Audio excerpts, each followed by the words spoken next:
গোৱালপাৰা জিলাৰ জলেশ্বৰ সমষ্টিৰ আউলাতলিত ৭,০০০ গৰাকী হিতাধিকাৰীক ৰেচন কাৰ্ড বিতৰণ মন্ত্ৰী অশোক সিংগালৰ। গোৱালপাৰা জিলাৰ জলেশ্বৰ সমষ্টিৰ আউলাতলিত ৭,০০০ গৰাকী হিতাধিকাৰীক ৰেচন কাৰ্ড বিতৰণ আউলাতলি হাইস্কুল খেলপথাৰত আয়োজন কৰা বিশাল ৰাজহুৱা সভাত মন্ত্ৰী অশোক সিংগালে আনুষ্ঠানিকভাৱে বিতৰণ কৰে ৰেচন কাৰ্ড। ৰেচন কাৰ্ড বিতৰণ অনুষ্ঠানত আদৰণি ভাষণ আগবঢ়ায় গোৱালপাৰা জিলাৰ আয়ুক্ত শনীন্দ্ৰ চৌধুৰীয়ে।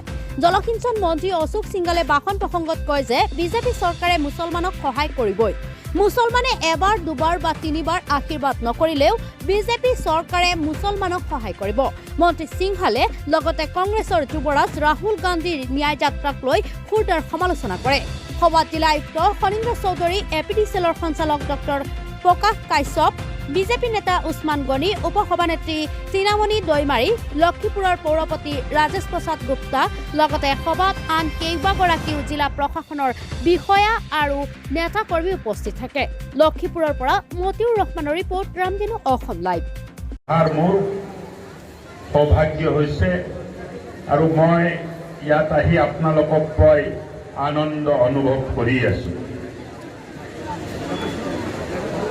বহুতে হয়তো ভাবিছিল ভাৰতীয় জনতা পাৰ্টিৰ নেতৃত্বত দিছপুৰত চৰকাৰ চলি আছে, এই চৰকাৰখনে আমাক ৰেচন কাৰ্ড দিব নে নিদিব তেনেকুৱা এটা চিন্তা আপোনালোকৰ মনত আছিল।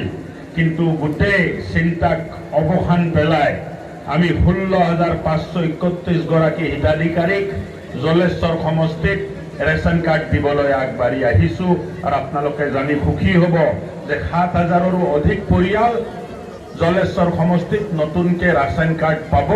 আৰু এইটো সম্ভৱপৰ হৈছে ভাৰতীয় জনতা পাৰ্টিৰ চৰকাৰ দিল্লী আৰু দিছপুৰত থকাৰ কাৰণে এইটো সম্ভৱপৰ হৈছে।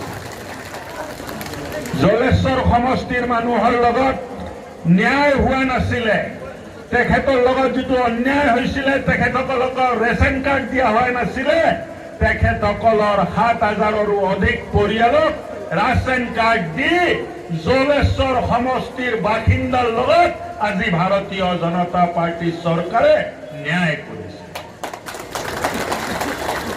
আমাৰ আই মাতৃ বাইদেউ ভণ্টিসকলে চিন্তা কৰাৰ সময় হৈছে যে আমাৰ ল'ৰা ছোৱালী ডক্টৰ হ'ব, আমাৰ ল'ৰা ছোৱালী ইঞ্জিনিয়াৰ হ'ব, আমাৰ ল'ৰা ছোৱালী মাষ্টাৰ হ'ব, প্ৰফেচাৰ হ'ব, আমাৰ ল'ৰা ছোৱালী অফিচাৰ হ'ব নে আমাৰ ল'ৰা ছোৱালী কি হ'ব?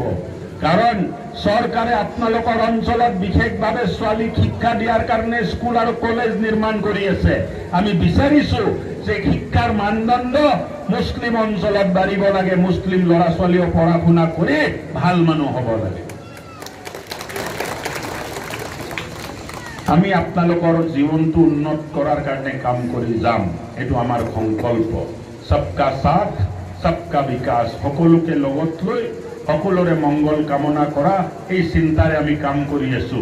আশীৰ্বাদ দিয়া আৰু নিদিয়া এইটো ৰাইজৰ হাতত, কিন্তু অসমৰ 3.5 কোটি মানুহৰ উত্থানৰ বাবে, উন্নয়নৰ বাবে সকলোকে লগত লৈ সকলোৰে সম বিকাশ আৰু সমমৰ্যাদা দি আমি কাম কৰি যাম। আশীৰ্বাদ দিয়া আৰু নিদিয়া আপোনালোকৰ হাতত এৰিলো। আপোনালোকে আশীৰ্বাদ নিদিলেও আপোনালোকৰ কাৰণে কাম কৰিম, একবাৰ নিদিলেও কাম কৰিম, 2বাৰ নিদিলেও কাম কৰিম, 3বাৰ নিদিলেও কাম কৰিম। ভাৰতীয় জনতা পাৰ্টি সকলোৰে উন্নয়নৰ কাৰণে কাম কৰি যাব, এই প্ৰতিশ্ৰুতি আজি মিটিঙত আপোনালোকক দি নিজৰ ভাষণটো শেষ কৰিছো। ধন্যবাদ।